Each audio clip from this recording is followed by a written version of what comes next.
အားလုံးပဲမင်္ဂလာပါဒီဗီဒီယိုမှာတော့ Russian alphabet letter 33လုံးအနက်က letter ရေကိုဘယ်လိုရေးမလဲဆိုတာပြပြပေးသွားမှာပဲဖြစ်ပါတယ်အရင်ဦးဆုံးမြန်မာကဏ္ဍတက်ကိုအခုလိုမျိုးလေးစောင်းစောင်းလေးရှေ့မှာရေးမယ်ပြီးရင်သူ့ရဲ့အလဲကောင်လောက်ကတဲ့အပေါ်မြင်းတစ်ချောင်းဆွဲမယ်အောက်ကိုတစ်ချောင်းပြန်ဆွဲမယ်ပြီးရင်အပေါ်ပြန်တက်လိုက်မယ်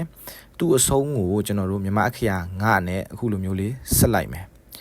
ဒါဆိုရင်တော့ရဲအကြီးရင်းနှီးလေးပဲဖြစ်ပါတယ်သူ့မှာကျွန်တော်တို့ရှေ့မှာကဏ္ဍတက်ရှိမယ်နောက်မှာမြန်မာအခရာ9ရှိမယ်အလဲကောင်မှာ English letter Z ကိုစောင်းစောင်းလေးနဲ့ဆက်ထားတာပဲဖြစ်ပါတယ်သူ့ရဲ့အတန်အတွက်ကခက်ခဲတဲ့အတွက် Russian language သင်ယူနေသူတွေအတွက် challenge တစ်ခုလိုဖြစ်နေပါတယ်တေချာနားထောင်ကြည့်ရအောင်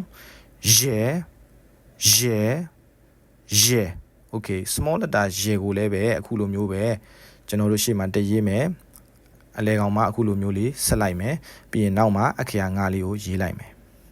ဒါဆိုရင်တော့ရဲအသေးရင်းနှီးလေးပဲဖြစ်ပါတယ်အခုဆိုရင်တော့ရဲအကြီးရောအသေးရောရေးပြသွားတာပဲဖြစ်ပါတယ်